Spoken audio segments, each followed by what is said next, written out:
Welcome to my Abroadcom channel where we struggle for words. So happy you're struggling with us. Hello, Cliff St. Paul. Yeah, hello, Great Maren. to see you. Thank you for making time to do a session with me. For the audience, it's probably interesting to know that Cliff St. Paul is an independent lobbyist and has been active in the capital. I would say since about 2018 is when I started really getting involved in lobbying, let's say, the powers for different issues that I was concerned with, and I still am concerned with. The result is lobbying them for policy that I believe is helpful to the country. Did you want to say anything about the flag that is behind you? Yes, that's the 1922 flag, Canadian flag, red ensign. This was basically the flag of World War II that the Canadians flew. It was a flag that that actually my uncle fought under. My uncle was in World War II, and he fought under that flag. It was replaced, I think it was 1964 by the maple leaf under the Pearson administration. But this was we had a flag similar to that in the country, and this was a flag that the Canadians fought under in World War II. Yeah. Why is that important to you? Well, I believe that in a sense that we're in a battle right now in this country, and I believe that somehow I have a connection to that flag. I believe that we're kind of being influenced by socialist type Marxist ideologies, and I'm more comfortable having a flag like that than I am with the maple leaf. Although, of course, I respect the maple leaf, and I even have lapels, pins with it, but I like this flag better. You know, I can very much relate to what you say. I feel equally compelled and endowed to the especially Canadian cannon fodder GIs who won that war, really, when they landed in Bretagne. And all those places were taken back by the Western Allied soldiers. Mm-hmm. And having been born in West Germany, an immigrant to Canada of 20 years, I, of course, know that I think my life would have looked very differently had I been born into a Nazi totalitarian, oppressive society, which it was at the time, you know. So I feel really, really happy about the liberties that I had. And that is at the same time my motivation right now, trying to shed some light into these processes that seem to really spoil and corrupt our society and the individual from within without really noticing. And as you said, it's a war that doesn't fire any guns anymore. It's syringes apparently that are now used to do the damage. Therefore, it's great to see so many people to come together from different backgrounds and different sides of the story and the experience, opposite ends of the table, really. And still there is this general sentiment that there is something so deeply wrong, so deeply flawed. We should maybe start with the recent vote on extending emergency powers to the Ontario government, specifically the Prime Minister in form of the current Doug Ford. Let's hope it's not going to be our forever Ontario Prime Minister. I couldn't quite understand what that really meant. I saw this tweet from one of the representatives saying, I couldn't even vote. I was prevented from voting because it was my turn to vote due to COVID-19 regulations. I mean, wait a minute, like, can you explain to me how that really works? Well, I'm not exactly sure how that went, but I heard that this was on, I think the bill was 195 or something. And actually, it's some sort of like, they call it cohort voting. So it's like representative voting that people aren't even sure of and basically a lot of people want electronic voting. They want people that are accountable and they want to see them. But apparently because of these, I guess, COVID restrictions that they're not doing it. The federal government is using electronic voting, and they're using different methods that their ministers are accountable. But I can't understand why this isn't happening in Ontario. Why don't we have similar type structure that we can see who's saying what and like where, when? Why are we involved in cohort voting that nobody seems to understand? Yeah.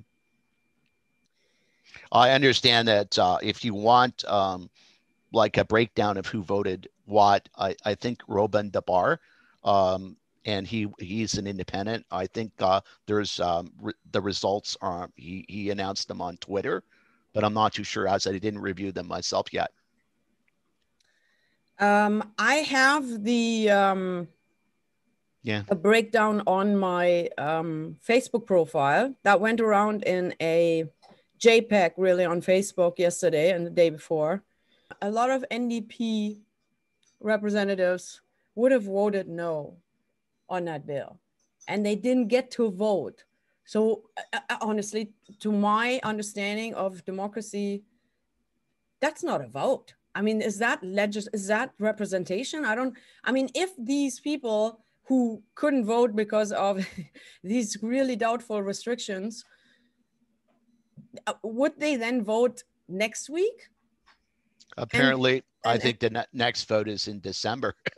They're going to probably get it. This is extended till December. I don't have the exact date, but it's extended to December. So this is the way things go now. It's like, unfortunately, this is the whole idea about trying to like get the party back, actually the PC party. A lot of people aren't happy with it. There's a lot of infighting. There's a lot of problems from within. People aren't happy with the PC party. People have been kicked out of the caucus, because they've not seen things dug Ford's way.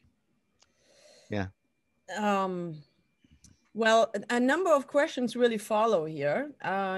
Number one certainly is what prevents us from voting on the issues directly, seeing that we have been moving into the digital age of communication. We could have probably invested in a voting infrastructure to vote on the issues long time ago, yet it seems power is so attractive to the ones who are already knowing it and know what it feels like to be in power, that it seems, and now we're seeing the same development basically by the Ford administration.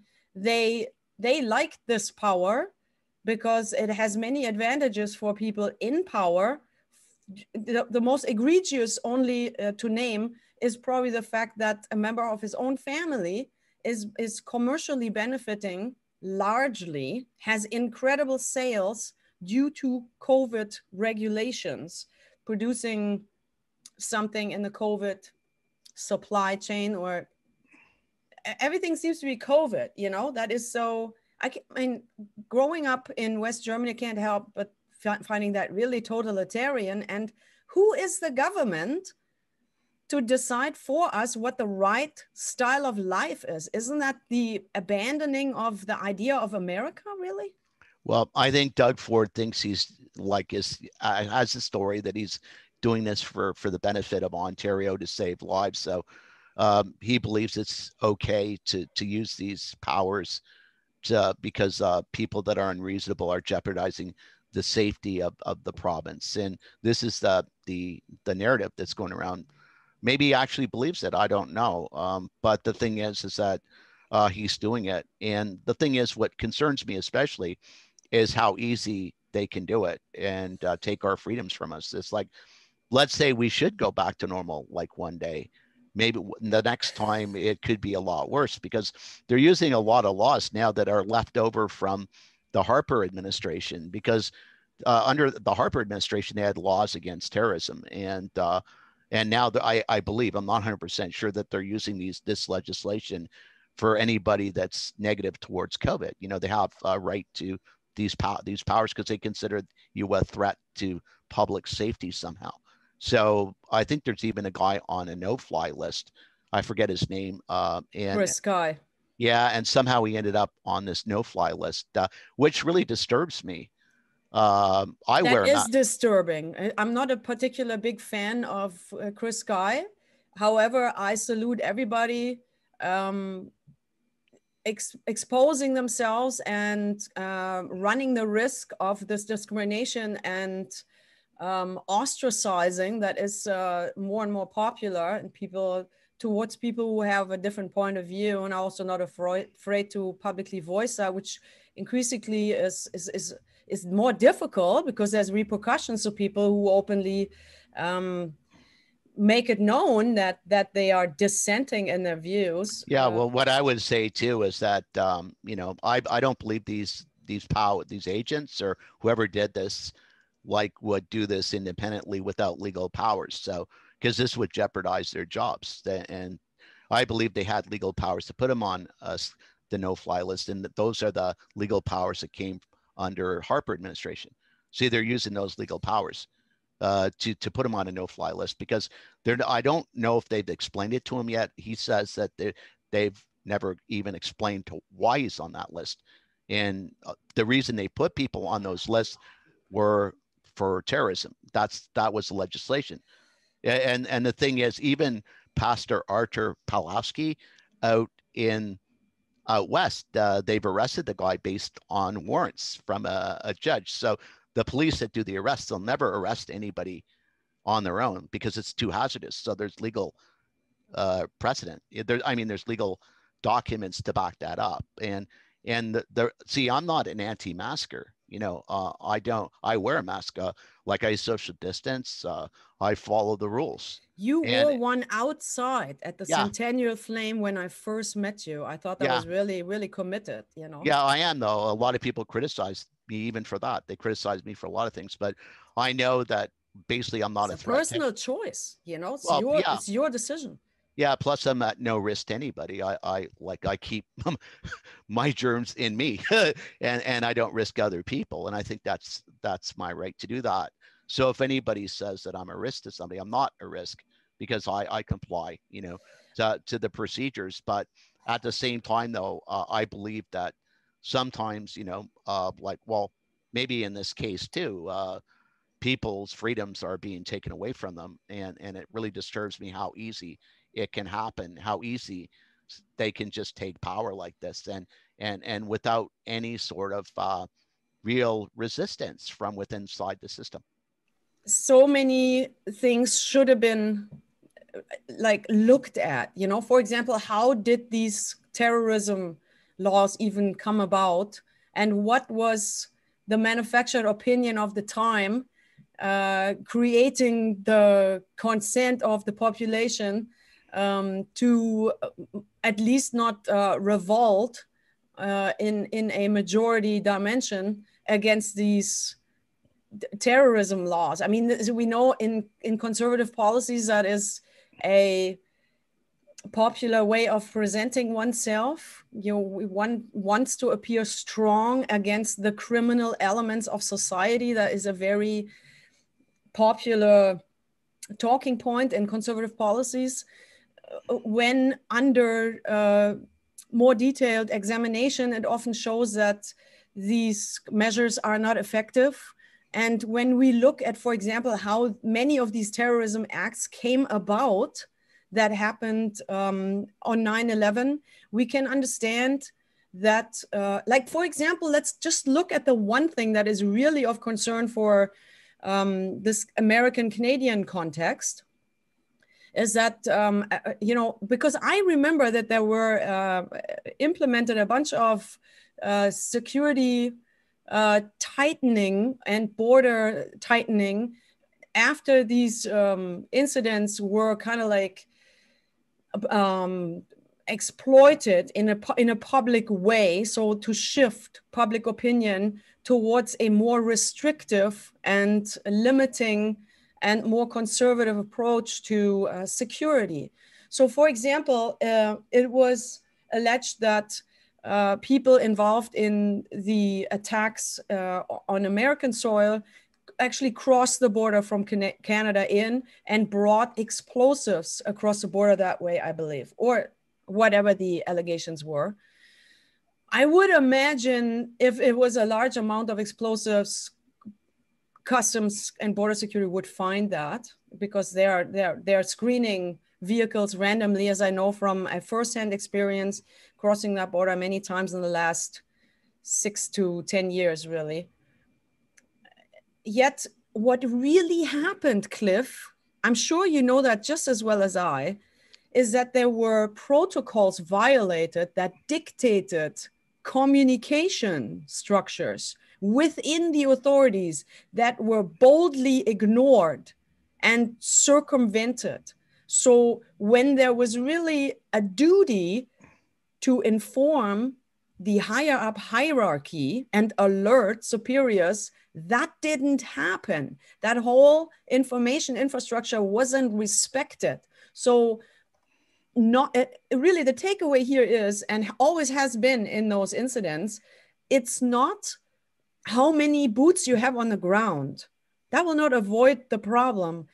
But if you already monitor people and you have knowledge and information gathered about potentially violent elements of society who also mostly traumatized, didn't grow up quite as privileged as other people, you know these people. Our secret services know these elements. All these things, also what happened on the Hill with Corporal Cirillo, all these people involved in these terror acts were actually known to authorities, yet communication protocols were violated and disrespected. So we have an internal problem that we are not addressing because we're not training our public servants who actually really deserve the right training to face these dangerous situations appropriately and well prepared to also protect them. That's another concern of mine. How shameful to not have our enforcement trained in a way so they can make the right decisions in the moment of danger, you know? But see, the way they would argue that is, like, let's say they interview somebody, right, that they consider a threat, and then the person says the right things. Well, they have to let him go, and they're not supposed to monitor the guy.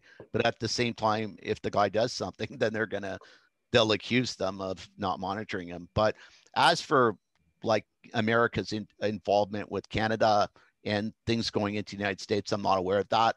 All I know is I remember George Bush, when he brought this in. I remember this distinctly. I remember like him saying, you know, that basically if you're not with us, you're with the terrorists. This was a big deal. And then actually looking at 9/11, like, you know, all the excuses they used for it being hit with the plane and those two buildings that fell because of the rocket fuel. And then the architect said, no, this is impossible. And then what was it, building 3 or something fell by itself because of a carpet fire. You know, most people don't know this. It's even around here, they have no idea. But this was what brought in all these powers. And Canada had to follow suit. The Americans put so much pressure on the Canadians to follow suit. So that because they said they wanted to secure North America, and they wanted to know who left, who came into North America. And that's how we got involved. I don't think we really had a choice. You know, the Americans can do a lot to us. We're totally dependent on them. So, you know, yeah. Well, that is,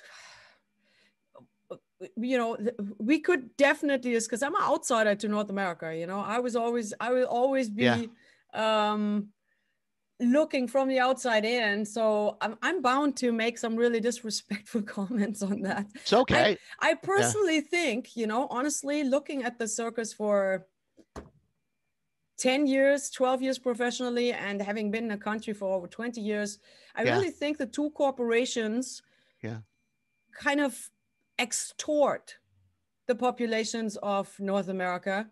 Yeah. You know, and from my own personal experience, I know that Canadians and United States Americans are inseparably intertwined. Absolutely. By now. We are all one family, really. Yeah. And resulting so many people who have been well established in North America over decades still can't get status in either or country. You know, that is a discrepancy that paralyzes local markets everywhere. I would even go as far to say, I mean, it's really straying from what we originally set out to do here.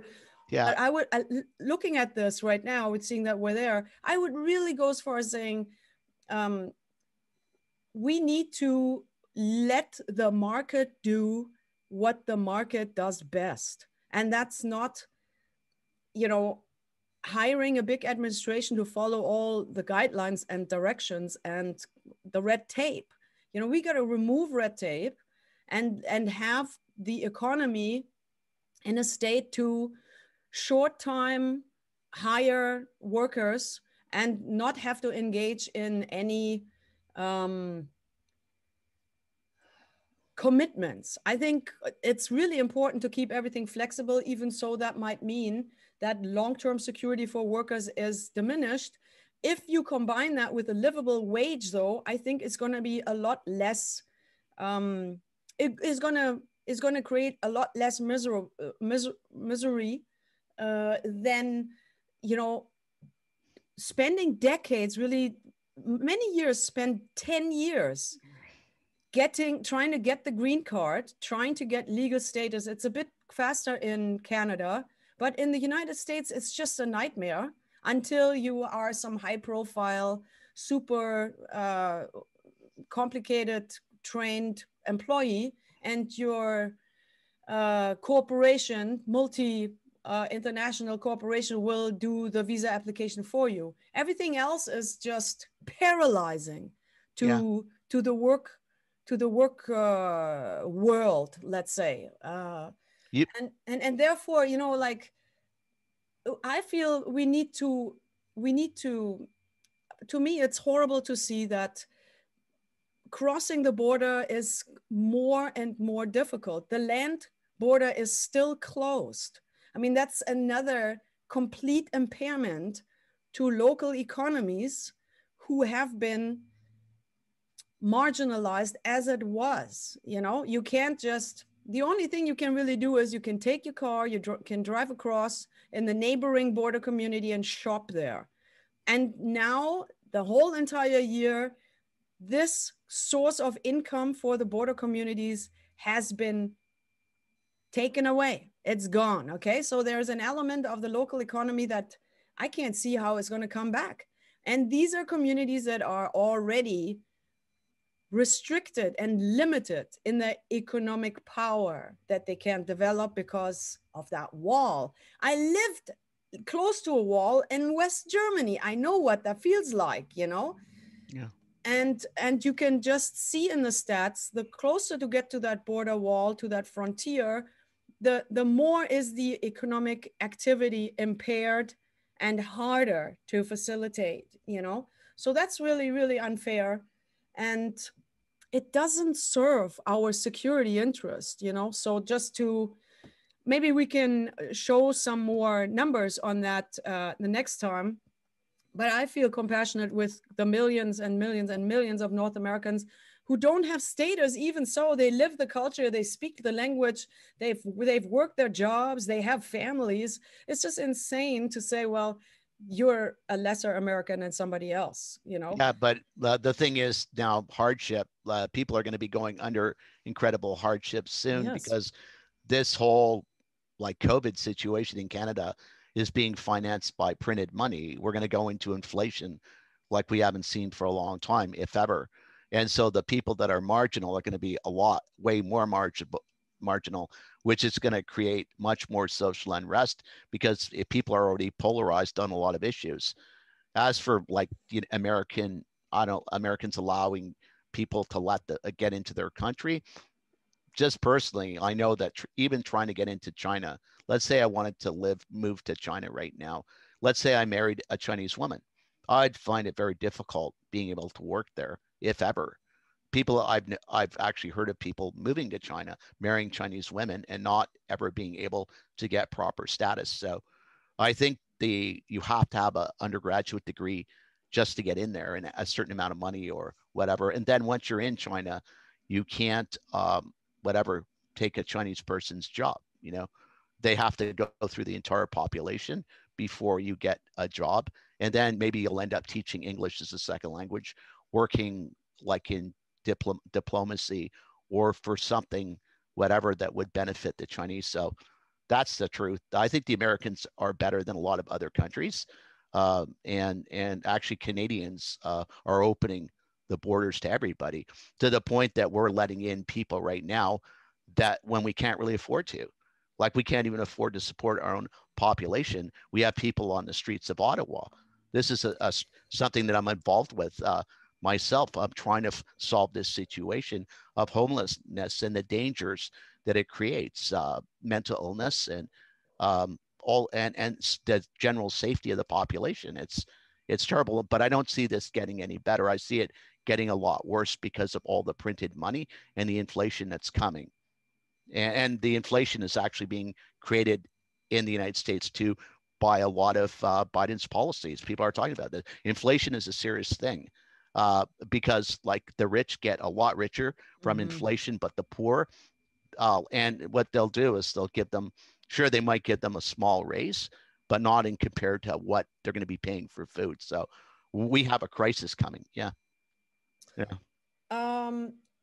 I agree with what you said. I just have one remark on that, and that is, I feel, in my point of view, homelessness is not a matter of affordability. Homelessness is a phenomenon that has to do with political will and nothing but that.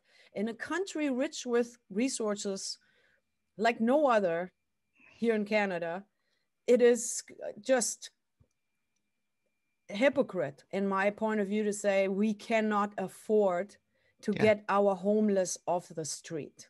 That is a shameful comment. Oh, I absolutely agree. And I can't, I mean, look at what we do, Cliff. Look at how we live.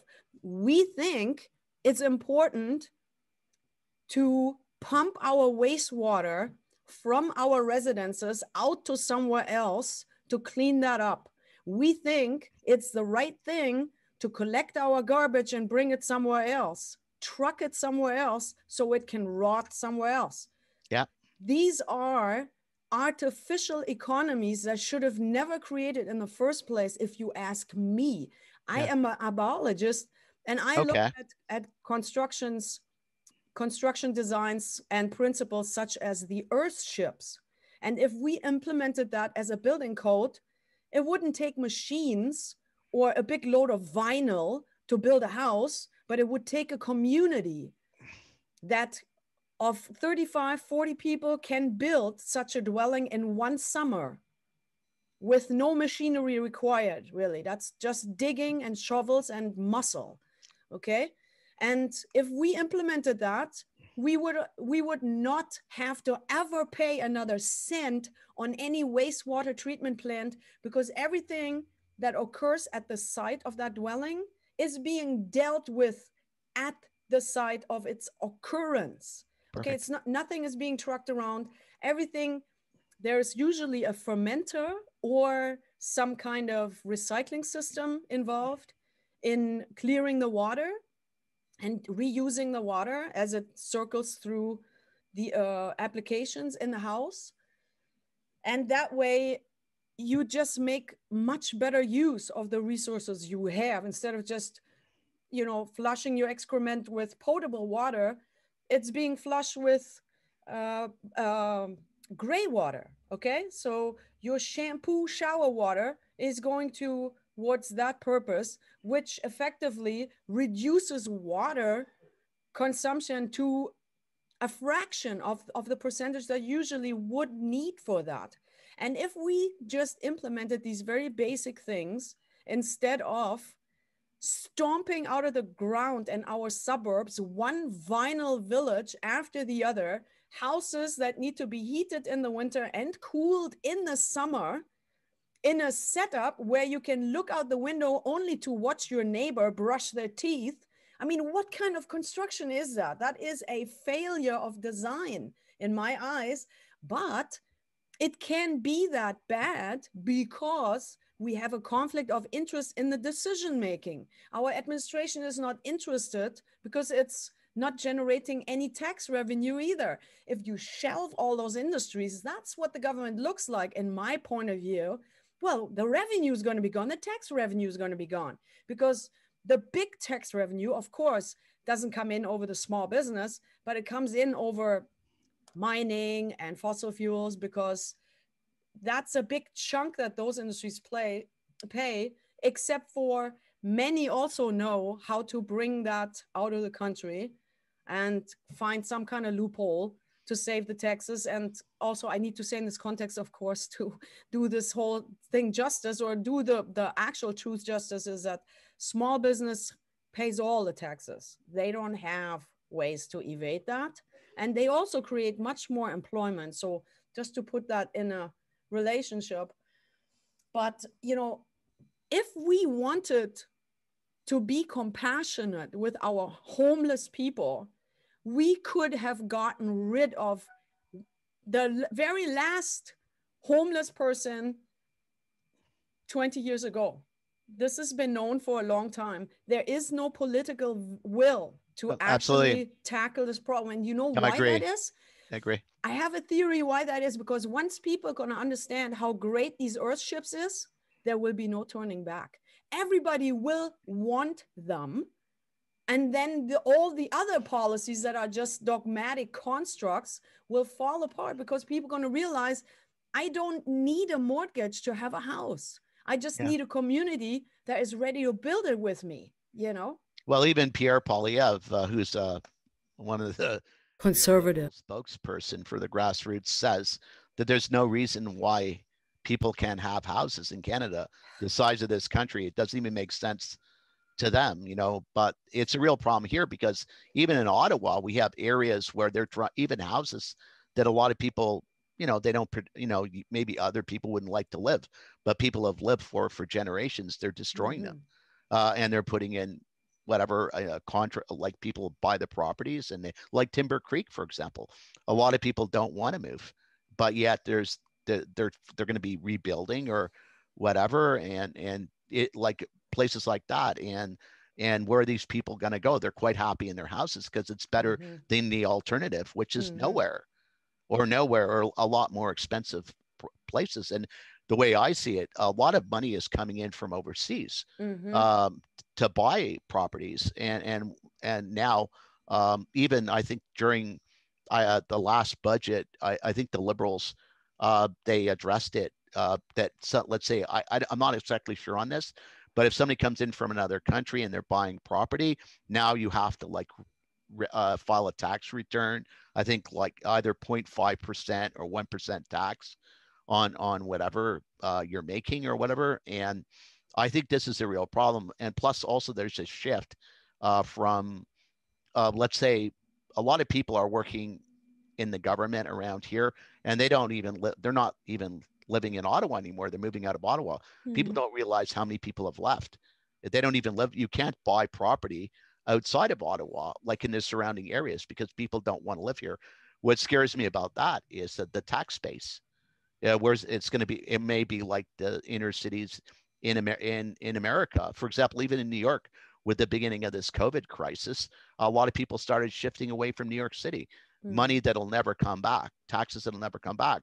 So like, I don't particularly want to live in an area that's unsafe to live in, because people will be, they'll be very upset. They may become aggressive, and because of the polarization, it might start social unrest. So this is what I see coming, and I know there's better ways to manage a community, but I don't see it happening. I see us going into crisis right now, because by the time we could restructure everybody's thinking, it would take generations to do that. And there are political interests, you know, that are altruistic, but there's a lot of them that aren't. And people tend to hang on to power.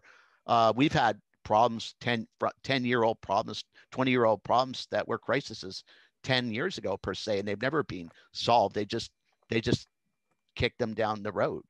It seems like a lot of the administrations, even in our city, they just seem to kick problems down the road, and they don't really address them properly. Or that is the default modus operandi of many councils. That's what I observe myself. Yeah, so it's like, but the thing is, what scares me is like with inflation. See, we're trying to solve problems that we have now, but we're gonna get some giant problems in a few months. I don't know if you've been to the grocery store and you've seen that things are already going up. This is nothing from what's going to hit us in a few months. Like the whole COVID is in Canada is being financed by printed money. So even Pierre Poilievre, that's what he was saying, like when he was asking questions about it.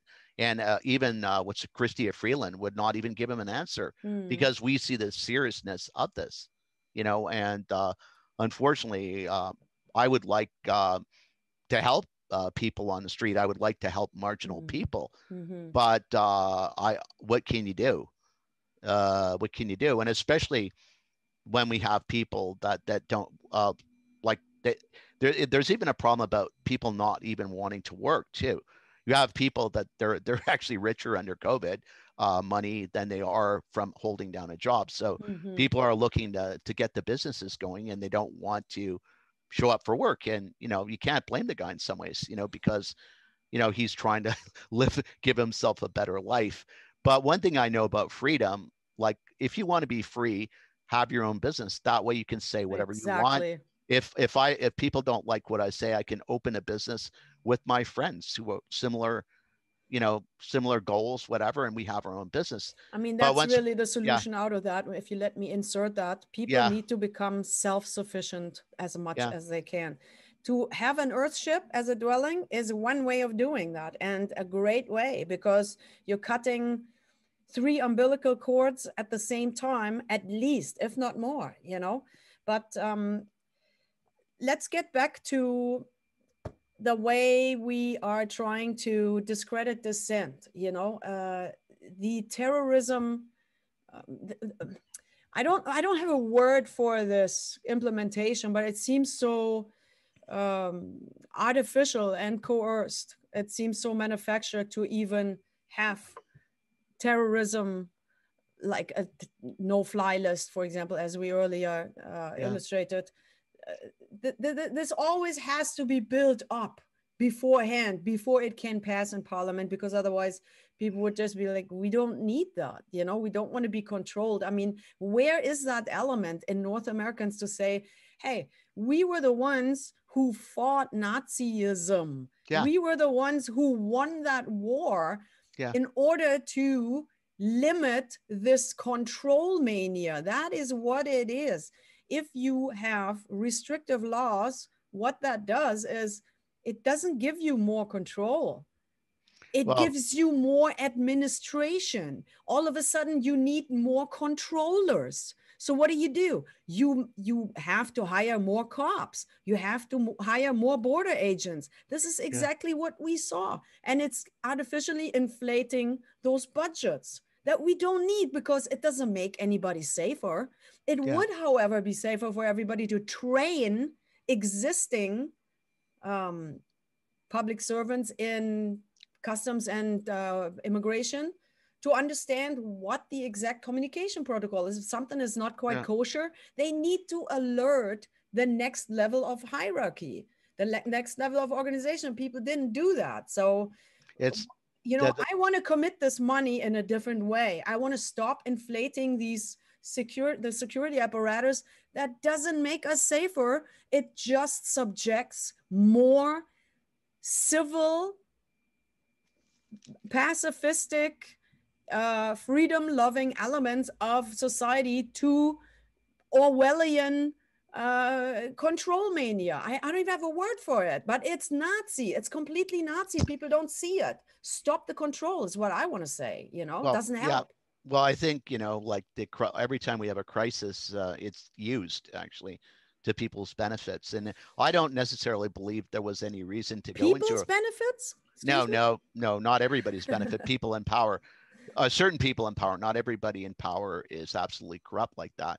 But even the Americans should have never gone into Iraq. There was no weapons of mass destruction, and it was just all these people. I think 1 million people died because of that war. There was no link even to the Iraqis to 9/11. I think the Saudis were linked. It wasn't the Americans, so there was no excuse. But yet they used it, and this is how we ended up with this giant security apparatus. Now we have COVID, right? Now we have a giant tracking apparatus where they know everything you're doing. Because if you set this thing up publicly, people would freak out. But because of COVID, now they track everything you do. and they have the authority to do it. And so the whole structure is set up. So let's say you have this administration. I don't think Mr. Harper intended this to happen, believe it.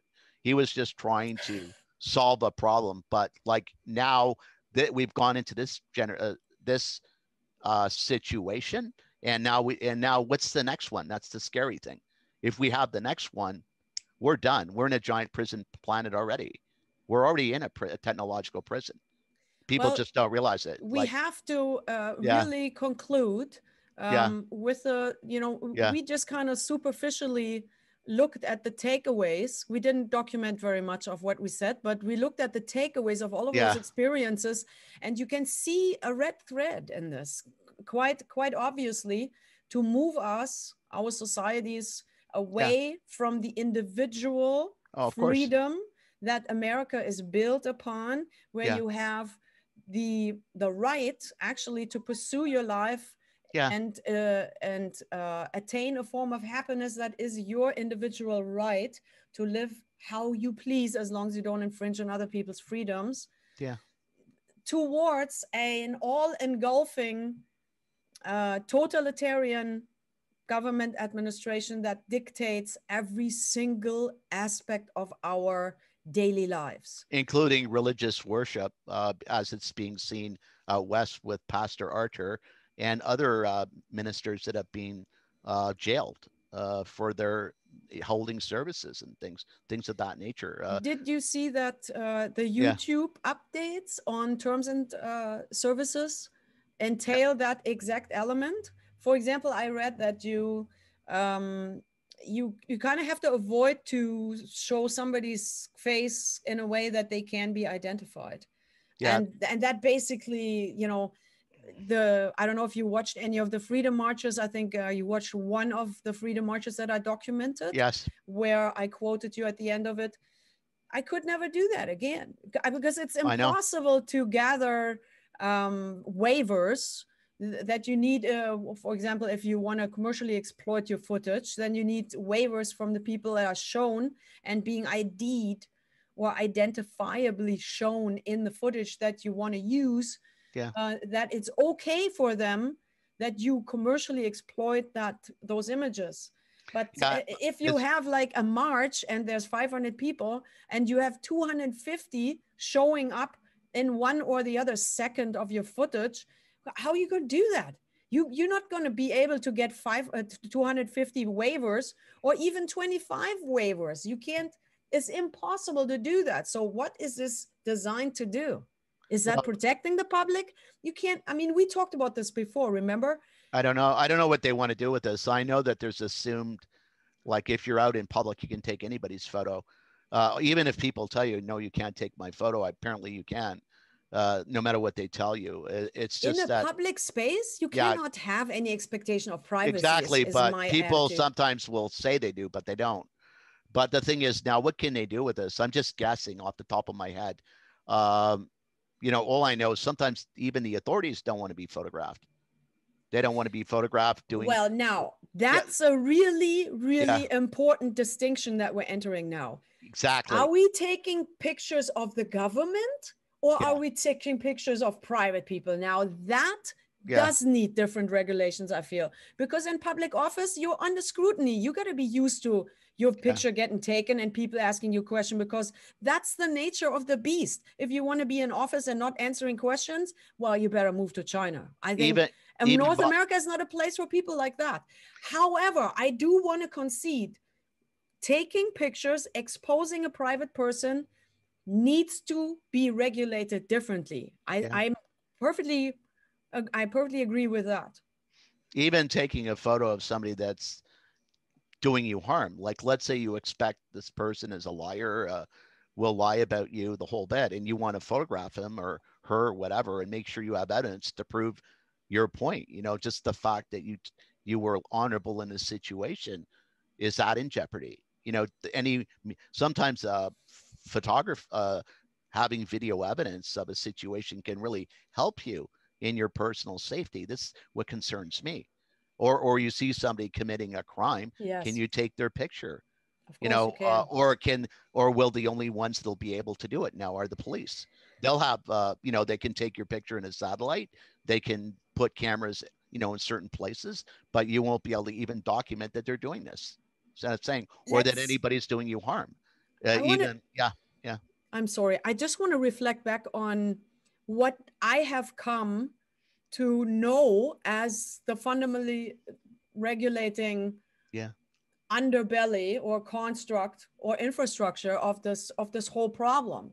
And that is that the person who films owns the copyright to that footage, even if you're not supposed to film. For example, in customs and border security installations, you are not supposed to film. And there's a few other situations where national security is valued higher than the public's right to know about government procedures. And even for those cases where the scrutiny of a public camera is limited, don't we have the right to break that regulation if we deem it necessary to expose these practices because they're actually constituting a crime? So as soon as the public's interest is higher than the government's interest to be protected, the transparency supersedes the limitation.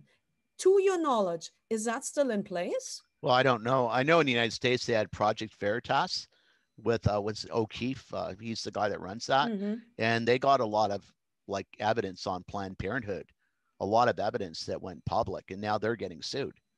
They're having a lot of evidence on the rigged election as well, and that's totally underreported and being stifled. Yeah, right? But I'm just saying they can sue people for that. So in this world, I don't necessarily believe we live in a just world anymore. It's not. Things don't even have to make sense. That's what scares me. You can have people just based on emotion. You can have almost like a law passed, or people are afraid to talk because somebody will get really emotional and 30 people will show up at your company trying to get you fired. We're losing control of even, basic logic. Even I know some of the philosophies coming out of university, they don't even appeal to logic anymore, even to rational debate. Emotions are much stronger.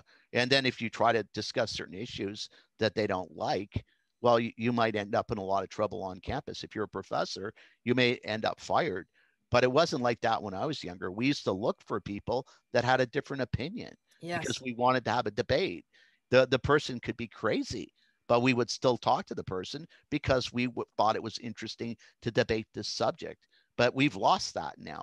Well, and we also have the problem of, I'm sorry, we also have the problem of the judgment by association. So people just look at the channel and say, oh, wow, exactly. I didn't like the other content coming from that channel, so this must be wrong too. Or this can't be true because I just don't like it, Exactly. But they're also being encouraged to, let's say, make a complaint or whatever. So I don't know. They just make it very uncomfortable for a person to do business if the person is in the pursuit of making money, or and the reason for his business is making a living, and so they make it uncomfortable for him. They know that it's part of their strategy, and so therefore also if a politician wants to get reelected, they can make it very uncomfortable for him. And then on top of it, I do believe it's run from the top down in this country. So we have the leaders that they are following whatever. So they in the Liberal Party, it's a totally whip party. Yes. They always vote along, a liberal policy. They always do. People just assume that they will. And they, so I'm just saying it's the structure of our country. Even in a sense, there's been some problems in the Conservative Party of Canada too, with the grassroots and the leadership. The grassroots really, they have real problems with the leadership. So it seems like it's always run from the top down, and who controls the top down? That's the question. Yeah. I had a really interesting experience at an election office of Elections Canada at the last election, which I believe was in the October of 2018, was it? 19. I think the federal election was 2019, wasn't it? think it was a year before, but I'm not quite sure. Okay. The federal I'm talking about. Yeah. Yeah, the federal election. Yeah. The second win of Justin Trudeau. Yeah. You see, and I'm a permanent resident to Canada, so I don't have the right to vote. I did participate. I was actually at some point a member of the Liberal Party. I no longer am. I'm a member of the Liberal Party, but I was for at some point. This is interesting, actually, that you can become a member of a political party without being a Canadian citizen. That's legal. And I also was legal because I did that. I wanted to do that, to engage in election procedures as a scrutineer or vote counter. These are things that are all legal for residents who are not citizens to do in elections. So it was also legal for me, for example, to vote on a party candidate. So even if you're not a citizen, you have a little bit of a way to participate in the democratic processes. None of that was part of the incident that I'm trying to explain to you right now, because all I did was accompany my citizen friend who wanted to vote. And I went into the gym where the vote was taking place. The Elections Canada branch had rented out a school, an elementary school for that day. And they were voting in the gym of that elementary school. So I went into that gym and got involved in some discussions where people were trying to find out what I was actually doing there, because I didn't advance to the voting booth, but I was just standing in the entranceway waiting for my friend to vote and come back and then exit. While I was getting involved in these conversations, I understand I made a few remarks that were uncomfortable with people working there. I talked to very young elections volunteers, and for example, stated that as a citizen, I had to swear an oath on the Queen, and that as a democratic person would be impossible for me. Then somebody interestingly informed me that you can also swear allegiance to the First Nations if you're not comfortable with swearing allegiance to the Queen. I didn't know that at that point, so that was an interesting takeaway for me. Now then, they asked me many times if I was voting, and I declined. So then they kind of assumed, I think, that I was there to cause trouble. Yeah. And they didn't ask me to exit. They didn't ask me anything else. They didn't ask me ever why I was there. So they never knew that I was there with a friend who was actually voting. Yeah. Nobody asked me that. Why are you here? They just assumed I was causing some trouble. And then I said, I'm not gonna, they asked me to leave. And then I said, are you the supervisor here? And the guy was towering over me, really tall man. And he said, yes. And I said, what is your name? I'd like your coordinates because I'm going to file a complaint. This is wrong the way you're treating me here. And the whole thing escalated terribly. Yeah. They assaulted me trying to get out of the gym. The supervisor assaulted me. And then also the security guard that was called to the situation assaulted me as well. They kicked me out of the gym. Yeah. I had my arms in the air. And then guess this, you know, I was under shock later on because the security guard decided to slam me on the pavement over his shoulder. Because the first time they assaulted me, I got back up and tried to get back into the door, which was impossible from the outside. There was only a knob. There wasn't anything that you could open from the outside. So it was ridiculous anyways. And then he assaulted me again. And then I kind of lost it. You know, I was so mad. I was thinking, oh, I'm going to have a concussion. I'm going to be unable to work. Like a million thoughts going through my head. Please don't break my arms. I'm not going to be able to work. I'm not going to be able to work with my head because I'm going to, you know, like I was really in shock. And I was doing a lot of things that I would have never done had I not been that animated. So they assaulted me and really messed me up. And then they called the cops. I said, I'm going to wait for the cops. because I want to file a complaint right here. I have footage how you assaulted me. The security guard, I tried to identify him. Cliff, you're not gonna believe this. He hid his tag. He's not allowed to do that. Yeah, yes.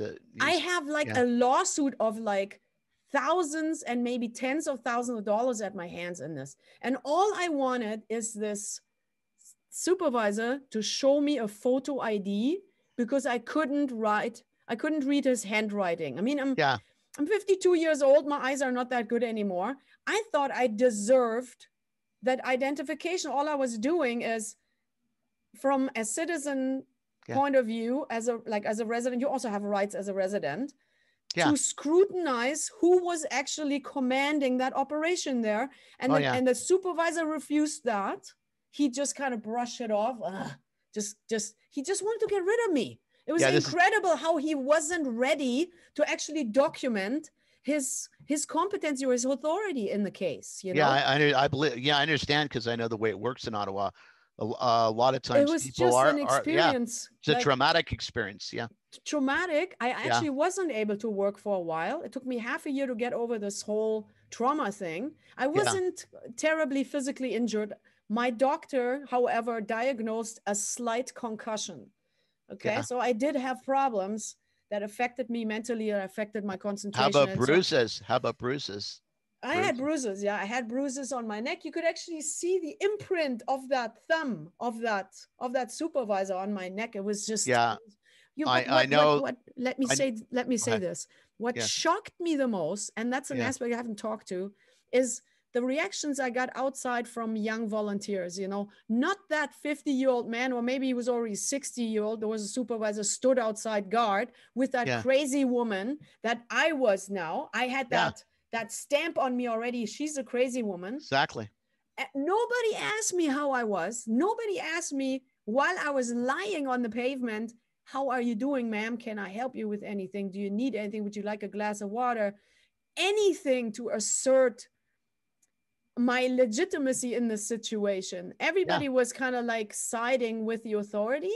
And the young volunteers, that was the most shocking thing to me. I managed to ask him on camera, do you feel that I deserve the violence that they punished me with here today? And he said, yes, you did. That's the scary thing. He was 18 years old. And this is what they do with these young kids who have no experience in authority management and team building and any of these things. They don't know how to communicate. That young teenager was sent outside to protect that gym from that crazy woman that was raging outside. I mean, the whole situation is absolutely perverted on its head, you know? And this is what these people take away. Young kids, 18 years old, they then think, okay, loyalty without authorization, without legitimization, without transparency is the way to go. I mean, what kind of society does that create? That's a terrible society. Well, that's why what they do, even politically. I think even Stalin did this to Trotsky. He got photos of him and being arrested in handcuffs for a reason, to destroy his legitimacy. They did things, no matter what you think of him. Roger Stone, who was Trump's campaign manager, what did they do? They show up in the morning, and then they got him in handcuffs being taken out because it's a political thing to destroy his credibility. They do this all the time. They label you, and then you have no real say. And this has always been this way in politics. So see, a lot of people in Ottawa, they don't really realize, they don't know the law 100%. And a lot of people don't care about, and even if you ask them for ID, they take it personally, which they're not allowed to do. But at the same time, this security guard for sure has to show you his ID. It's the law. He's supposed to get a fine if he doesn't show you his ID. But they don't. I don't know. It seems like they don't always comply. I think there was a case on YouTube, and I'm trying to remember of it, where the guard refused to show his ID. Yeah. And Ezra Levant has already addressed that in some of his videos because he knows the law. He used to be a lawyer, and the reason he's not a lawyer now. I don't think he's officially one, even though he's just You can say what you want about people like Roger Stone and Ezra Levant. I don't like them, But what authorities do with them is wrong.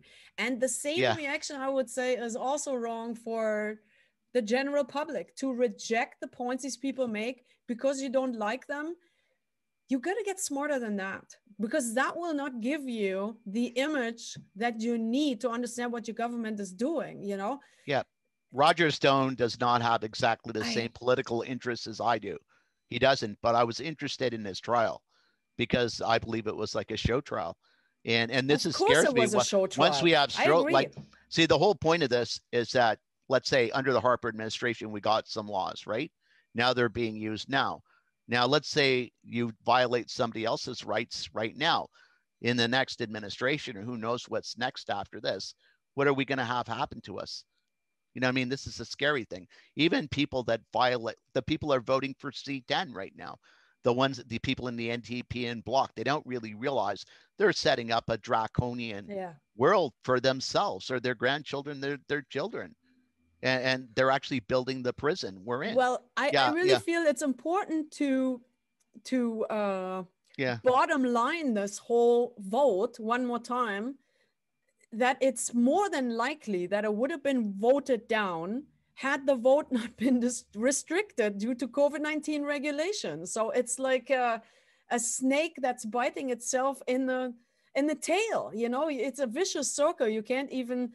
The same is true for the courts. I think so many people are in isolation because they tested positive. So COVID jails. Move the cases through the system the way you would otherwise do, because everybody's short-staffed due to these stupid including hospitals. I mean, including getting treatment for anything. You know, what is a way out of this? How can we stop this Orwellian acceleration? Actually, Trudeau was saying this himself. The way out of this is a 1-dose summer and a 1-dose fall. He's excited to give everybody a dose in the summer and then again in the fall. That's what he says, and that's their way out. And maybe this is the whole idea. I don't know. For a virus with 99. But let's put it this way. Recovery the reason that the economy isn't opening that quickly or at all, maybe something else will come up soon unless we get our vaccines. Then we'll open up like the United States.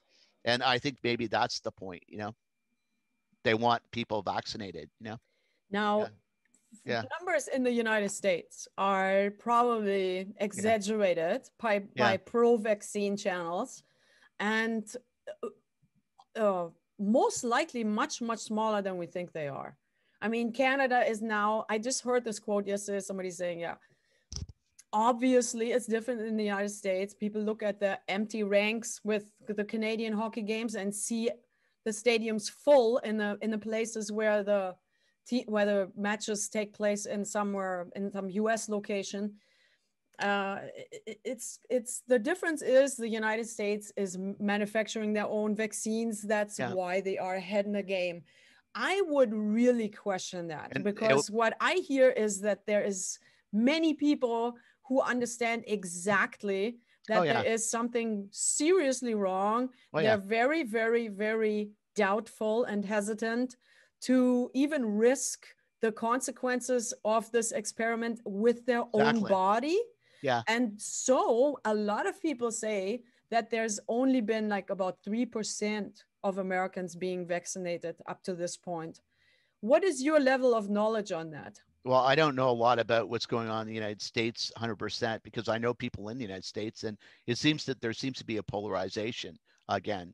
Some people are anti-maskers, for example. Some people are adamant pro-maskers. And then even you have people that are for the vaccine. They're going around saying, did you get your vaccine yet? You know, do you have whatever? They're really proud of this. Other people are really against vaccines. Personally, I'm not anti-vaccine at all. It's just this vaccine makes me nervous because it's experimental. I don't know enough about it. My sister had a reaction to the Pfizer vaccine and almost went into an anaphylactic shock. And then also I have a friend of mine who was vaccinated and now ever since he was vaccinated, he's starting to have fainting spells. I have another person who I used to work with, and his family member died a couple of days later. One of my other family members by marriage was had AstraZeneca, and basically he wasn't well for after a couple of weeks at least, he wasn't the same. So of course I have a right to ask questions. I know it's experimental, and I know they always change their story. You know, they have a story one day, they change it. They've lost public trust. So why should I trust them with my safety? It doesn't mean that I'm anti-vaccine or I should be labeled an anti-vaxxer. All I know is I don't trust these vaccines. We're going to actually, I'm not a threat to anybody because I'm complying to the mask regulation. I comply to social distancing. So therefore, why should they have the right to vaccinate me without my consent, or make it hard for me to be employed when I'm not a threat to anybody? Actually, once somebody gets vaccinated, they're a threat because they're carrying this virus, and now they're not. Yeah. So therefore, they're a threat to me. I'm no threat. Yeah. This is a really, really important detail, which has been purposefully, I don't know, like just been kept in this nebula of where people are afraid of something, but they don't really understand it. That's really a good way to describe it, because many people seem to think that people who are not vaccinated pose a risk to everybody else, which is insane, especially as we know that natural immunity, which is probably the fact why those people are healthy right now, because they already went through it and developed this humoral, natural first stage immunity, unspecific immunity, which is much, much stronger. And as a matter of fact, creates long-term sterile immunity. A feature that this new genetic experimental treatment can only dream of, okay? It does not create any sterile immunity. And that's exactly what you just said. But even going by what vaccinated will be able to infect non-vaccinated people with a virus, okay? But not even going by what you said, what they say themselves. They say themselves, their own stuff says that you can transmit the virus after you've been vaccinated. So they literally say themselves. Even Ted Cruz down in the United States, they were telling him to wear a mask and stuff. He said, well, I've been inoculated. These people are starting to open up the economy based on the vaccine. You know, people have a lot of confidence that now they're safe. And this is all based, but the government itself says they're not. That's what I'm saying. The authorities themselves say that you're not safe if you've been vaccinated. So there's a contradiction right into their system. But at the same time, they're saying that they have the right to inoculate you to make you safe when they're not safe. That's really the better word. We should never say vaccinated when we talk about an experimental genetic treatment that does not create sterile immunity. So inoculation or injection is a much more accurate term to describe this process. And the pharmaceutical companies don't even have the confidence to they're not liable. The only people that are liable now is the Trudeau government in this country. He took upon the liability upon the Canadian public because it was the only way to deal with this argument that's so obvious. But at the same time, try to prove that if you ever fall down and you can't work for the rest of your life, try to prove there's a connection in court. Good luck collecting. But even then, it goes down to down the road. This is another problem that's kicked down the road. So if we got like 15% of the population that'll have permanent disabilities because of this, it's not really the problem of the people in power, because this will be a problem for future generations. Proving it, I've seen one guy when I was younger, I saw him shuffling down the aisle one day, and I asked him if he had a stroke. He said no, he was that way because of the SARS vaccine. And that totally ruined his life. Wow. But even now, I've talked to people that have been vaccinated. They've developed difficulties, and because of what they're being told is this is all normal. So even that, and plus they don't want to admit that they made a bad decision. So they'll always say, oh, I made this great decision to get vaccinated. Now they have all sorts of problems. Like, we have a real polarization too. Yes. You have the type of people that listen to independent media, that listen to media online. And we also have the type of people that listen to mainstream media. And there seems to be a polarization in the belief system. And what concerns me is that now the government, the Heritage Minister especially, has taken upon himself to censor the media, as far as I'm concerned, no matter what they say, because there's a lot of people that are trying to resist this, and we won't even be able to talk about this anymore. Maybe we won't even be able to talk about this legally because we're considered a threat because we dare to question our policies, our health policies in Canada. I know. Yeah. This now more sounds like we're coming closer to the real heart of the problem, because we are not dangerous because we're not vaccinated. We are dangerous because we think for ourselves. And we ask questions. And in your case, eloquently so. I feel like that is probably much more dangerous to any totalitarian government benefiting from these scientifically unsubstantiated health dictates that, just like we have the crisis, let's exploit it and see what issues we can move forward that we otherwise would have never gotten past. And so coming back to the copyright issues, publishing issues, I should probably call it, that is pounding on the same injury, actually many people have argued for a long time that Canada doesn't even have real freedom of the press, because if somebody sues for slander and the court finds that there was actually a loss of reputation, the person causing the loss of reputation is liable for those damages. Even so, the allegation might be true. It doesn't matter, or at least that was the situation years ago still. I'm not quite sure if that even still applies. See, this is the frightening thing for me too. Like, let's say you have X law, you see a certain law is in application, and you're going by that law. You don't know if when you go to court, how it's going to turn out, even though it's clear. You have no means of protecting yourself because you're dealing with laws that could be interpreted any way. You have no safety, because how can you operate within the law when the law, even though you think it's clear, it's not clear.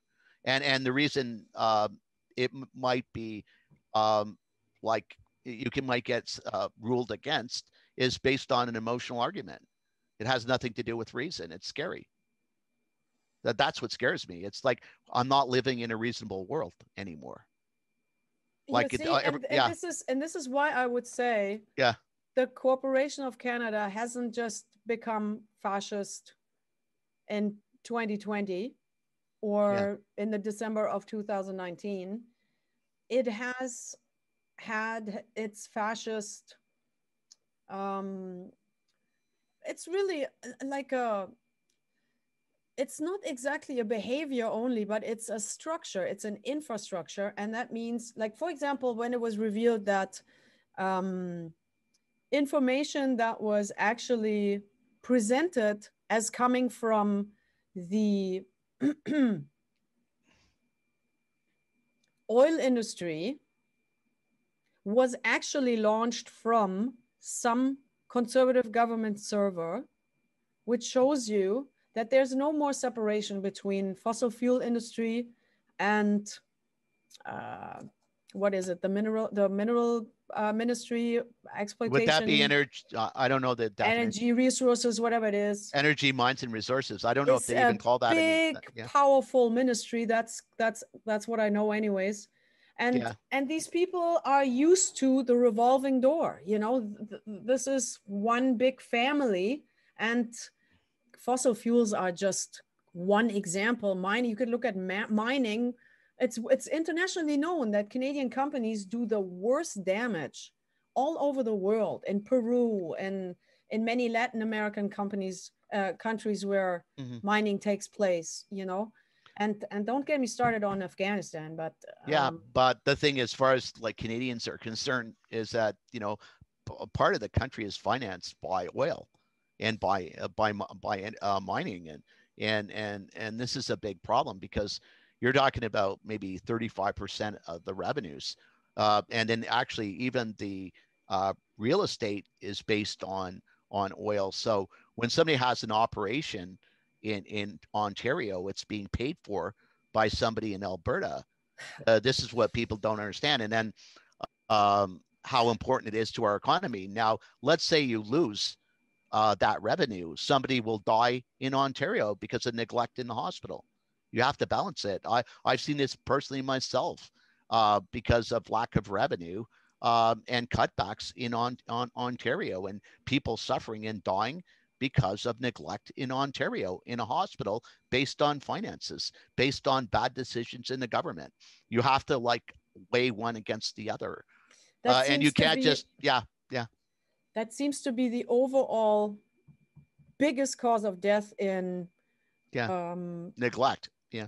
In elder care homes as well. Exactly. And neglect is a big word. That they died of the virus, they died of neglect. And then exactly. It's also really important to note from a biological standpoint, if you are dying of a virus, what that means is you were miserable. You were in a miserable health condition before you contracted it. Because a virus is not interested in killing their host, because then the virus dies too. The virus is interested in harming the host in a way that you can't fight the virus off, and then it goes in a dormant stage. That way, it can be proliferated to other host organisms. That is the imminent core interest of a virus organism, if you want to call it that way. Okay, so to make a virus so deadly, as in this documented gain of function research, that's shocking too. I think we should talk about that next week. If we have time to do an emission next week, maybe in 2 weeks. The fact is really, we have so many underlying conditions that make people sick that we never address. And all of a sudden, it's this big bad virus and everything is virus. That is scientifically not accurate. And it would be really, really useful and probably saving lives if we address the fact that we can do so many things to treat this virus. For example, a great prophylaxis to not even get that sick or be in an overall good shape is to go outside for at least an hour every day, winter or summer, and get some sunshine, get some sunlight. Or if the sun is not shining, you will still get the spectrum of the sun's rays that will stimulate vitamin D3 production in your body, which we cannot do without. And boost you psychologically too, so you're not depressed or anything like that, because depression is a real problem too, and mental illness with this virus, and also like the fact that people are in lockdown and told not to go out. This, you have to have a reason to go outside. The same thing for these elder care homes. People are short-staffed. It was a strapped situation when we went into this. And then people, like at the time, people were already double working, triple shifting in different elder care homes, which probably circulated that virus even more. Well, it did. It's not probably, it did. They did, because they had to force people to only work in one place by the law. They had to do this because this was spreading the virus. Actually, one of the biggest threats to the people in the long-term care places were the workers there. See, and did we then give them more money so they were able to make a living from that one job? Like no, $4. We didn't. No, they gave them like $4 an hour. I forgot. Like, which was ridiculous when you look at it. $4 an hour? Is that something, like the or maybe time and a half too. Some people got time and a half, and some people got, I know, a ridiculous sum. Because after that's just degrading. I think that is shameful. It's a political maneuver, to make it look like they're compensating, like that's what it is. Because if you're working under those conditions too, but don't forget, these people have to work under those conditions. A lot of times they don't want to. They're being ordered to go to work when they know it's not safe. Don't forget, like these poor people that were working in these environments as PSWs, as RPNs, like they're forced to go to work. They're ordered into those sections, even though they're not safe, as far as I know. So, and even precautions, like I personally, if I was running things, I would make sure that I was doling out like the right kind of vitamins, maybe shakes or whatever that you could distribute to the population, like vegetables, encouraging people to eat or drink this stuff. And I would like making sure they would go outside instead. That's what I'd be, and stand in the sun right now. That's what I would be doing. This is what I'm doing. Yeah, that's what I'm doing. Personally, I am doing that. It's like I'm trying to keep my weight down because I know that if I have a lower weight, I have more chance of surviving this virus. I try to eat the right foods. I try to make sure I have the right vitamins in my body. You know, if you're in the middle of the summer, winter time, you want to eat salmon, you want to eat like sardines, you know, to boost your vitamin D. You know, you want to do things naturally and not always depend on vitamins from the store. I think people really have a misunderstanding. They don't understand vitamins. You can go into a pharmacy and buy this low grade, low grade pill, and they think that they're protected now. And then, or you go into a natural food store and you buy this high quality vitamin, and then you actually are a little bit better off. But they don't understand it's just not one vitamin. It's a whole bunch of stuff working together to improve your health. You know, this is what you want to do. But actually, a lot of the doctors have never been really educated in this. Oh, no. Doctors are poorly educated in all of this. Nutrition. Yeah. With the general population, it's even worse. Yesterday, I was standing in line for an ice cream, and I talked to people who then started to ask me, well, the vitamin thing and the medication thing, that's two different systems, right? Yeah, well, actually, the vitamin. I said, why would you even think that? How could you even ask that? You know, it's one bloodstream. It's all the same thing. Everything impacts everything, you know? Of course. And then how can people come to such a worldview? Because they're told that. That's why they're told that. And that's shocking. That really needs to stop. It's just indoctrination. It's scary too. And this definitely leads to the fact that people then start to argue nonsensical things and are afraid of their fellow humans just because they know, okay, they don't wear a mask or they are not vaccinated, which is nonsense, absolute nonsense. Oh, about the masking, by the way, there's also a really, really important detail that is completely underreported, just like the shocking correlation between COVID-19 mortality and vitamin D3 deficiency. That's one graph, if you look at it, is the fact that, you know, this unspecific humoral immune stimulation is really the powerful army that actually defeats the invasion of pathogenic germs if it ever occurs. And that's a 24/7 affair. It's a very fine adjusted system with lots of complex mechanisms. I heard, for example, alone vitamin D3 is involved in about 150 different immunological defense systems. Okay, so it's not only one thing that's happening there, and it's happening every second of our lives. This is why we have the healthy bacteria on our skin, so we don't get invaded by fungi or yeast. Exactly. And if we sanitize our hands 20 times a day, that destroys this natural biologic floor that is good bacteria and germs that we need to protect against the pathogenic ones. Okay? How do you feel about gloves then? Like if you wear gloves, you still have the bacteria on your hands. I want to tell you one more thing. Yeah. I want to answer that question, but I want to tell you one more thing about that. And while I was listening to people like Dr. Roger Svelte and Chris Martenson on YouTube, they have fantastic, long-standing, established research channels that also illustrate the economic component and the fascist collusion of it all. Oh, yeah. You can understand that really what happens is babies and kids, because they rob around in the dirt, they have an amazing immune system. And that's the way you actually build your defenses when you are a child. In the womb, you are obviously affected by very few things. And it's pretty much, it's not sterile, but it keeps away a lot of the infections that will later come at you, potential infections, once you're out of the womb, okay? So then what happens, once kids have this humoral immunity, which is super strong, and they come in contact with older people, they actually exchange that prowess. They actually give that power to other people. So the truth is, when we exchange respectfully, like for example, I meet you in person, you don't wear a mask, I don't wear a mask. Respectfully, I would talk into your ear, not into your face, right? That's also a matter of courtesy and manners. You know, that's a way you're being brought up. You know, this is stuff that is very early on primed to remember it later on. It's more difficult to get that into people later on in their lives. Now, I was fortunate. I come from a place of privilege. I was taught these things, and then also I have a scientific degree, so I know more about these things than the average person.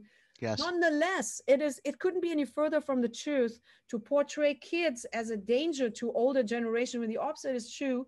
They give their unspecific humoral response and humoral immunity in the respectful facilitating with the family to those family members. So kids actually make families immunologically stronger. And this has been so misrepresented and mischaracterized. I don't know how to write this. I have not the least.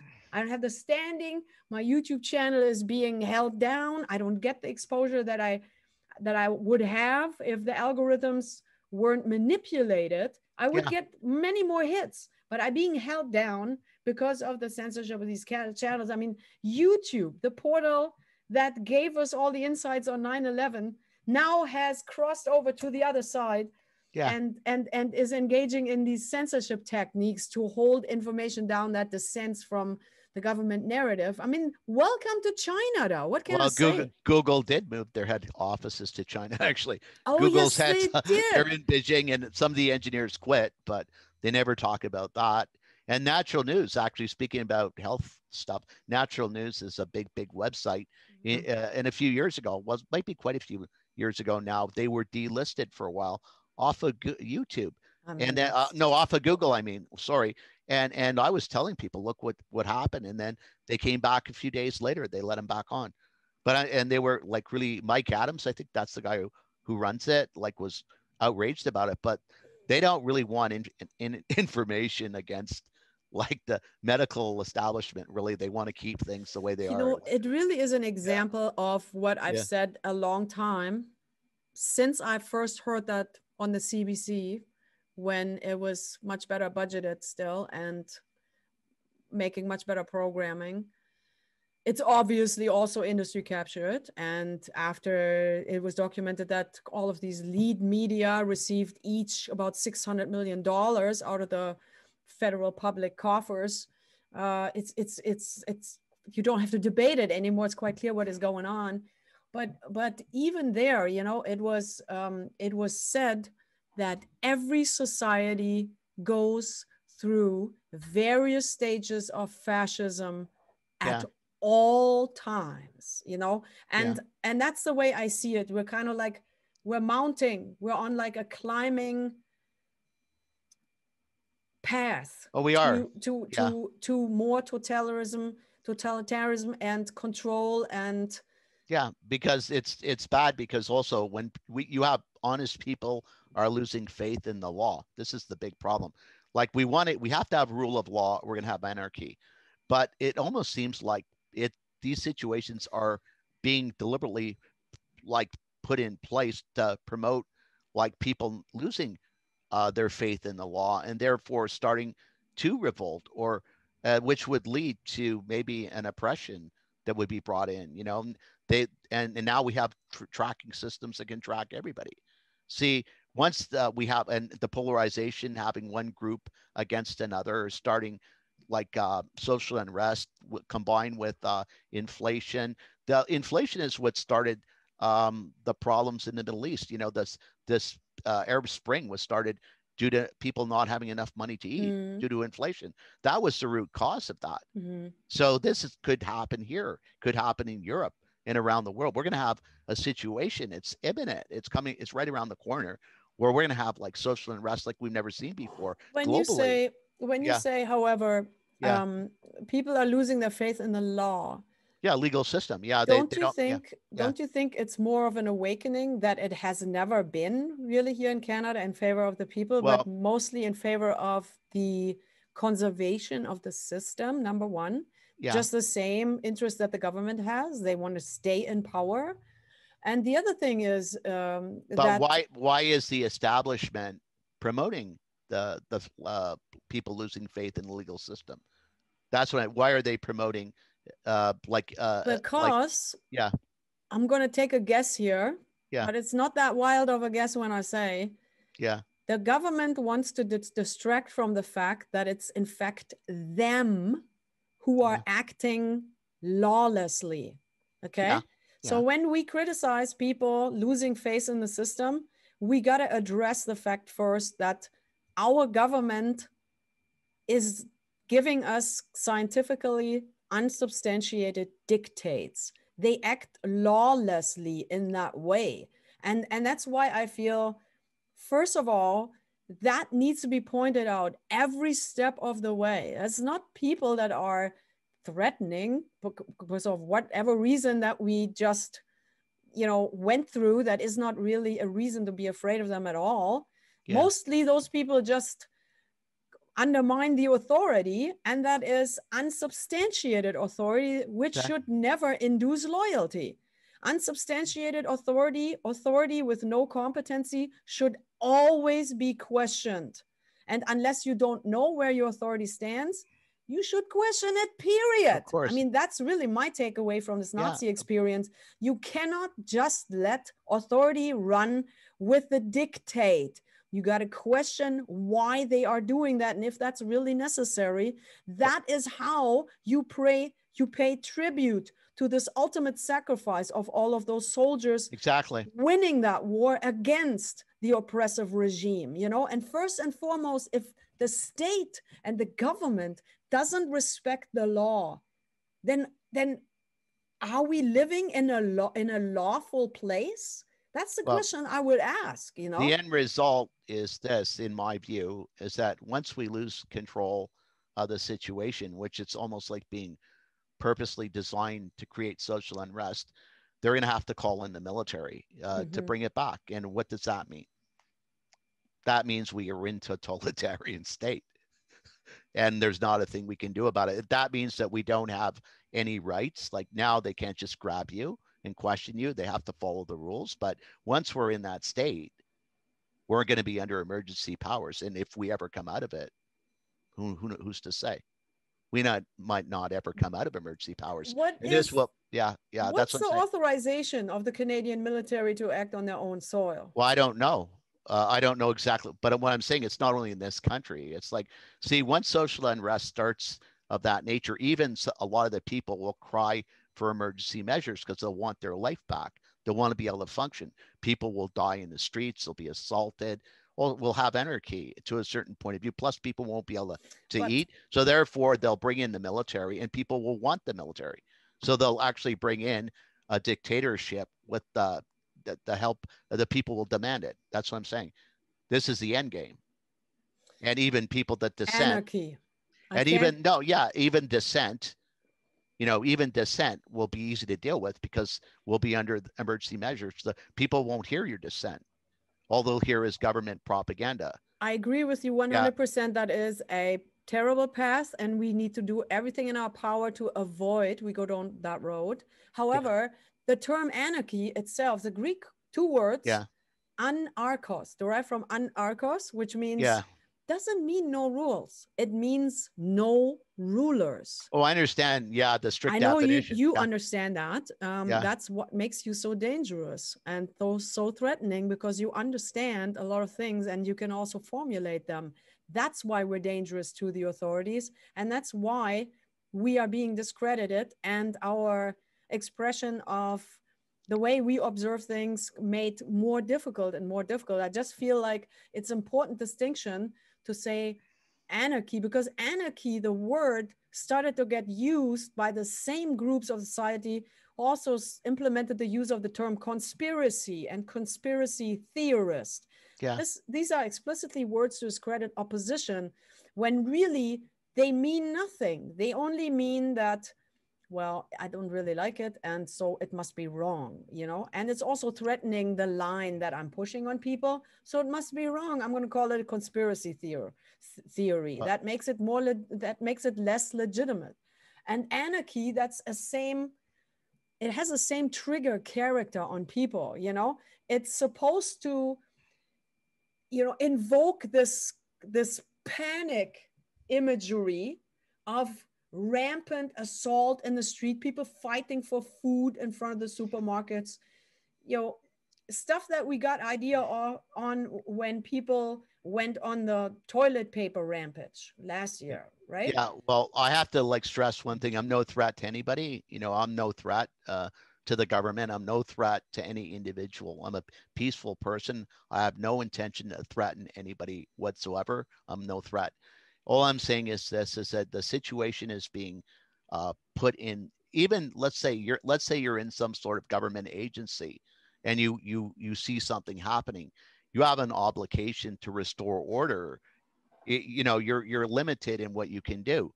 You're trying to deal with every situation as it comes, you know, no matter what. You know, this is how the Germans got in, not Germans, sorry, the Nazis got in power, because people were reacting to their environment. They had no choice but to follow the orders and to do what they were told. They got caught in this giant machine. It's the same as a communist. The same thing. Stalin's on top.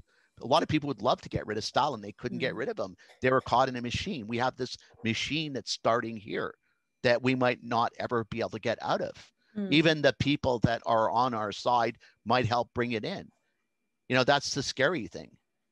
It doesn't, you don't need all these conspirators. All you need is certain people in certain positions to bring in a situation like this. This is what scares me. Yeah. The structure of a machine, a totalitarian machine, is being built in front of everybody. Are you alleging that there's been already a little bit of a Gleichschaltung facilitated? Well, all I know is it's going to be very difficult to get out of this right now. But we have to have public will. And even then, how much public will do we have? And we don't even know if we have public will, because everything is censored now. Well, it is, because any people are shadow banned. They don't even know they're being censored, you know? And now once we have certain legislation come in, it doesn't necessarily mean that the people are voting for this legislation to censor the internet meant this. They're part of this machine. But the end result in maybe in a few years will mean who knows what. We have the structure that's being built. Whether or not the person intended that to begin with, the structure is still there. For right now, what scares me. Yeah. Like, for example, with Bill C10, there was this preamble that regulations shouldn't apply for social media content creators. Yeah. Now, this was then shelved. Yeah, well, at the worse than that. Yeah, sorry. Then a big discussion ensued why it was in there in the first place and why it got taken out. And many people said it should come back in. And then, however, it wasn't voted. It wasn't confirmed in the vote. So for right now, it's shelved. Is that correct? Well, I think they're going to vote on it on June 4th. I'm not sure of the details. Okay. But the thing is that all I know is this, is that it's like, first of all, what they did, how they did it, though. See, they had the exemption for YouTube. And people, then at the last minute, they removed it. There was a big stink about it. And then actually it was we'll allow YouTube videos, but if they get too big, we're going to deal with them. Yeah. And so therefore, anybody that has any influence, they get restricted by the government. But it's worse than that. It's because, in my view, liberal government it's a whip party. So therefore, they're all going to vote a certain way. What we have to deal with is the bloc and the NDP to get it passed. So then the issue became, well, we want to make sure that the artists in Quebec and the artists in, let's say, BC or whatever, they have, some sort of financial support. They have help by the government in Canada. But what people don't always realize is that the bloc is the ones, and the NDP, that will make the difference, and that's where all those votes are. So if you have, say, a bad, even Catherine McKenna has said herself that she plans on, they're going to regulate the internet. She said this to Rebel Media. So they're actually doing it. But why the reason, the rationale behind it, is not a truthful rationale. A lot of people, they want certain things for Canadian artists, sure. But what's their real reason? Why did Ezra Levant was saying that the Heritage Minister and Catherine McKenna blocked him from viewing their sites. Mm-hmm. It's very serious. So if they're already doing that to a journalist, like, what are they going to do once they get these laws? It's scary. These are two aspects that I wanted to treat in this session that you mentioned just now. And thank you so very much for keeping on track with that. Number one is, this really unnatural competing between the province of Quebec and Ontario, especially in the Capital National Region, where people kind of like paralyze each other. So one aspect. The other aspect is that just to help you a bit, they've never been been able to get along. We can't even build a bridge, a proper bridge or a tunnel. We have trouble doing anything. There's all these different groups that have to be part of this. Just to illustrate, we are like vaxxed looking at each other. That's the situation. I was talking to somebody in Keon who has a barbecue there yesterday, and what they tell you is, we're going to have live music once Ottawa opens up. We're going to have live music once Ontario opens up. So everybody's kind of like, let's see what the other ones do. But if the other ones don't do it, then we can't do it either. So there is, just by the proximity, a natural integrity that should apply to both provinces, just to make life easier for residents in the area. That doesn't seem to be of any concern for any of the representatives. Well, I think that actually influencing those regulations. But the thing is, like, one province and the other, like, this is very difficult to manage because, it's been a long time that there's kind of like a polarization between Quebec and the rest of Canada. So trying to like administer that. I agree 100%. I'm not seeing that only negatively at all. That's not what I'm saying. I'm just saying it seems to be much more pronounced in representation and government than it's really important for the populations of those areas. The populations of those areas, they want to take the bus and get to where they want to go. Exactly. Not everybody has a car. Not everybody is, resourceful enough to be able to do all these things by themselves. And so I feel like a greater integration of the National Capital Region is yet to be achieved. The other thing that I wanted to say is, like, just remember back, in terms of content creation, when there was, it would have been unheard of. It would have been unthinkable that people would be considered as an authority or an institution monitoring content who also facilitates the infrastructure, like, for example, a publisher.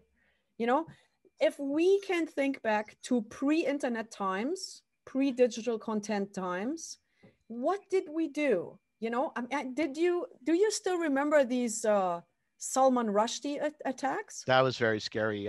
Like what happened to him. And what was the outcry then? The outcry was, how can you hold a publisher responsible for the content that they publish? That's just wrong. But that was a different generation. Okay, but given that, but yet, what can I say?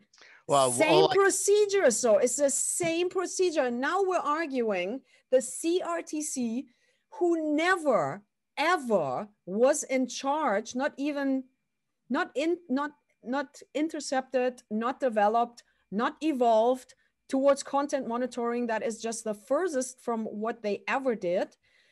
And then there is just no abstraction about what that really means, because now it's said that, from what I understand, please correct me when I'm wrong, but that's the last point I want to discuss in this session, Cliff.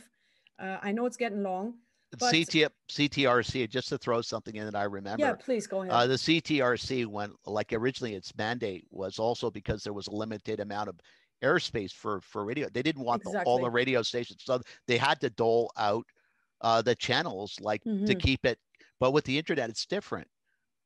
There's almost like endless places for people to be. So there's the whole premise of the CTRC. One of them was just to dole out internet space. Now we have all this space. See, we can have as many almost like channels as we want, YouTube channels or our own like radio stations all over the internet. Now it's a matter of control. It's so obvious. Yes. Yeah, and even and prior to that, I heard that even the Google News was like filtered coming into Canada previously. Like they were like people in other parts of the world saw different political things than we did, and this was done. This has been done already. So we've already had our news filtered, and even the fact that we know a lot about what's happened now is because of whistleblowers. I believe the Canadian military blew the whistle on Trudeau when he wanted to use the military to monitor social media.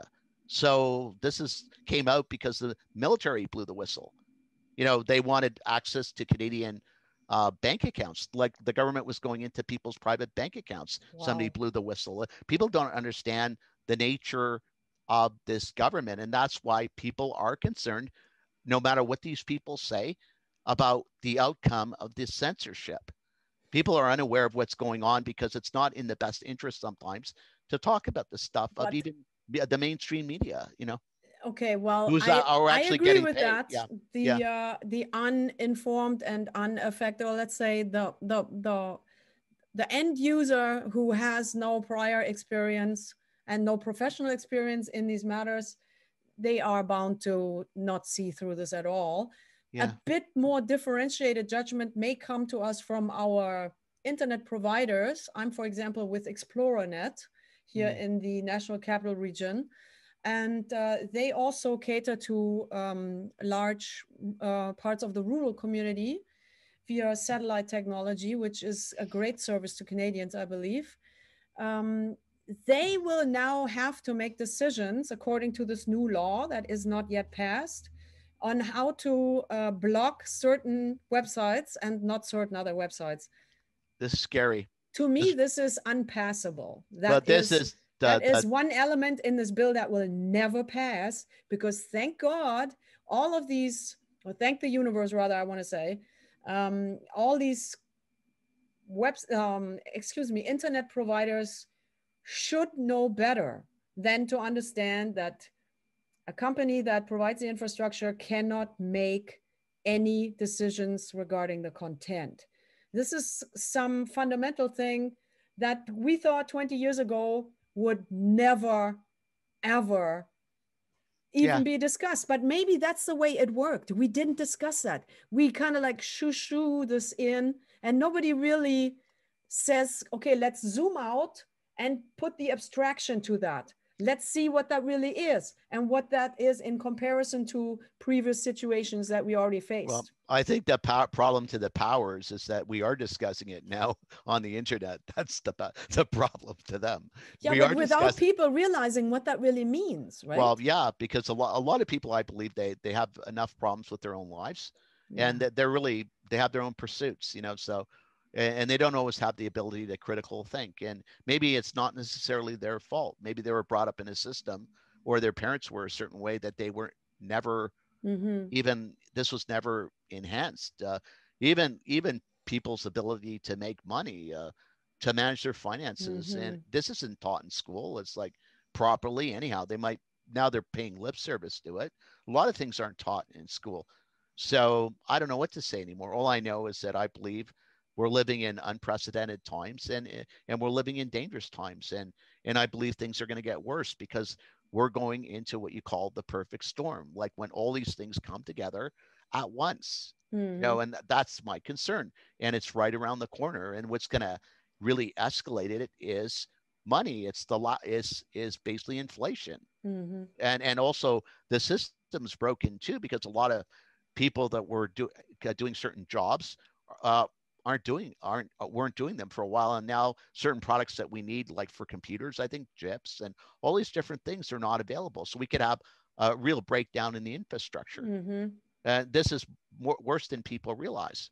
You know, if we can't get people to do jobs and stuff like that, well, we can't produce certain products. Like all this together creates a real problem. More than people realize. Yeah. I want to just conclude this fantastic session, and thank you so much for making time for this. Cliff St. Paul, an independent lobbyist in the National Capital Region, I want to leave this on a bit more positive note, and that is to say that not everybody is in denial or ignorance of the true nature of this government. And I believe a lot of people, you know, when you create severe restrictions, you'll have lots of innovation. History shows us the harder the restrictions, the greater the innovations.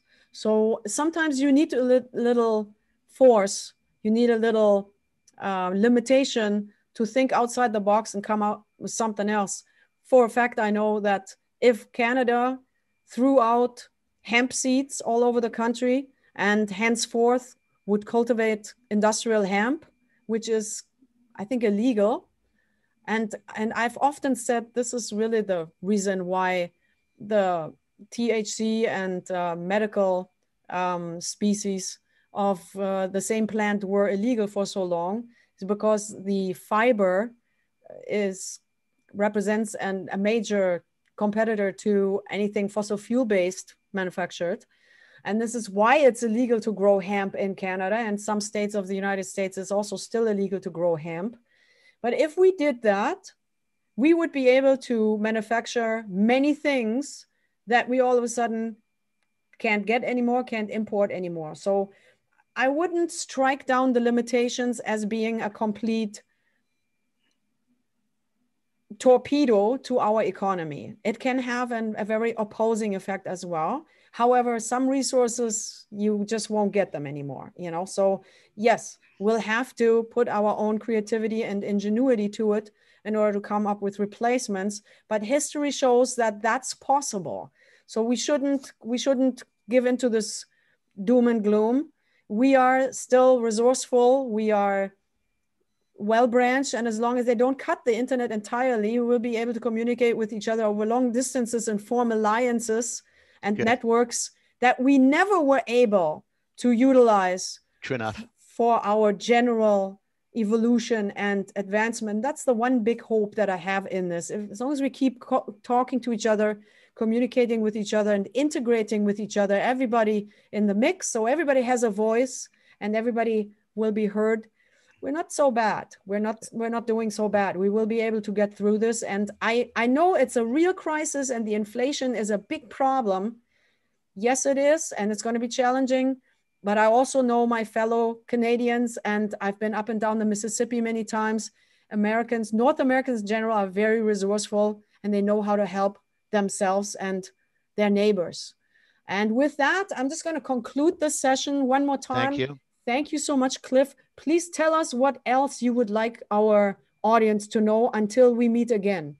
Well, all I know is that I would, if you're concerned about certain bills, I would contact my MP or MPP and ask them basically to honor your requests, whatever you believe that you want accomplished. And if you're afraid of certain issues coming to pass, contact your MP or your MPP. If you're afraid of Bill C10, which is censorship, contact your MP and also contact Stéphane Guilbeault, the Heritage Minister. Tell him you don't want this. Contact the Prime Minister and tell them how you feel about this. Contact your member of provincial parliament regarding the emergency measures in Ontario. Tell them how you feel. Try to address this politically. I'm sure people will listen a lot more if people phone up or send them emails. Excellent. Well, my dear Cliff, thanks so very much again. It was fantastic to have this exchange with you. I feel my thoughts are really being accelerated, and in the exchange, there is many details that you can illustrate that you otherwise wouldn't get to.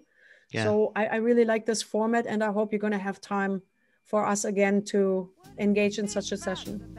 Thank you, Maren, and thank God for another day in Ottawa. We still have hope as long as there's a God in heaven, and we have another day. So thanks. So great to be with you. Take care now. Have a great week. Thank you so very much for tuning into my channel. I'm also on YouTube and Twitch. Please like and share this video, subscribe to my channel, and you can also donate to my operation of 12 years independent reporting at abroadcom.net. thank you all so very much for your support. I very much appreciate it, and I sure can use all the help I can get.